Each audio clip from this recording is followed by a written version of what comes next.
Now, I want to give you an example here in Jakarta, and actually in all of Indonesia. One of those countries that falls in the bottom left-hand corner of that map, where they value survival and tradition. And here they have these shops called Pangkas Rambut, which is basically a barber shop. And I swear to God, there is literally one of these Pangkas Rambut on every corner in every city in Indonesia. And these barber shops, they're for men only. But you'll find no signs on the door that say women not allowed. You won't see it. In fact, most women wouldn't even want to go inside of these shops. They're usually quite dingy and unkept, and all the owners and employees are male. And the atmosphere is kind of dull and dark. It's not an atmosphere a woman would even feel comfortable in. And there's a Pangkas Rambut about 100 meters from my apartment, and you'll never see a woman go inside. But the funny thing is that about 25 meters down the road from this barbershop, from this Pangkas Rambut, there is a female-only salon. And sure enough, in bright letters in the window, it says very plainly that no men are allowed. Now, if a woman chose to go into one of these dingy barber shops, these Pangkas Rambut, they wouldn't turn her away. But that's just the thing, isn't it? Here, where I am now, where tradition and survival are more valued, men don't need to tell women to keep away. The women know it's a male space, and unless they're desperate, they won't even consider going into them. And another classic example of male-only spaces here in Indonesia are the masjids, or the mosques, during Friday prayer. Every Friday, Muslims gather at the masjid for the most important prayer of the week. And during this gathering, no women are allowed. The men all stop what they're doing, their work, everything else, and they head to the masjid to spend about an hour or so with other men and only men. I also found it interesting that at any large masjid you attend for Friday prayer, when it's over and all the men are filing out, there's usually a lot of women in hijabs begging for money from the men as they exit. In fact, in most Muslim countries, it is cultural to segregate the men from the women during prayer in the masjid. The men line up in the front and the women at the back. Many masjids even have partitions to separate the men's area from the women's area during prayer. And there are a lot of other examples here in Indonesia for male-only safe spaces that just don't exist anymore in the West. But even here, I have seen women slowly take over what were traditionally spaces for both sexes. And in fact, here you'll find buses, train cars, and parking spots for women only. And as a nod to Barbarossa and what he said in his last video, cutting Mr. Stone a new one, this encroaching on male spaces is being done in real time today in these countries, all in the absence of feminism or Marxism. Trust me, brothers, gynocentrism, it creeps and crawls everywhere. Now I want to get back to my original point, which was giving a solid definition to what MGTOW is. And again I say this, MGTOW is the last safe male space in the Western world. And ironically, this space only exists in the cyberspace of ones and zeros. And it's kind of scary to think that the only safe space for males in the Western world exists entirely in a virtual reality. But there it is, and there it shall flourish. Now, once we understand that all MGTOW is simply a safe male space, why don't we try to do an analogy to better understand? You see, traditional male spaces, as I stated before, were places for men to gather, share ideas, philosophize, etc. And because MGTOW 2 is a male space, it naturally does have a set of guidelines in order for it to maintain its format. Now imagine yourself as a part of a, I don't know, let's say a weekly poker night with all your male buddies. And we can say that this one night a week is a safe space for you and your male friends to socialize and play a friendly game of poker. Now let's consider that this group you belong to consists of, I don't know, I guess 6 men.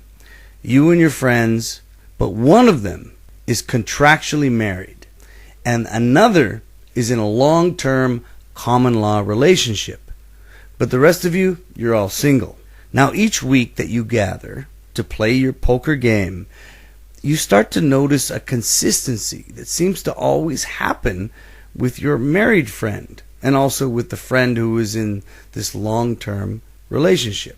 So at this point, let's call the married man Kevin Fiedelbogen, and the man that you know who is in a long-term relationship, let's just call him, I don't know, let's call him Paul. So what you, as a MGTOW, starts to see happen is that your good friends, the Paul, who's in his long-term relationship, or the Kevin Fiedelbogen, who is married, they eventually start to show up late, or they start to leave early. Just as the game is getting started, they get a phone call and they say, "Oh, I'm sorry, I have to go home." And then the next day, "I'm sorry, I'm going to be a little bit late. I'm sorry, I can't pick up the snacks. I'm sorry. And eventually, Mr.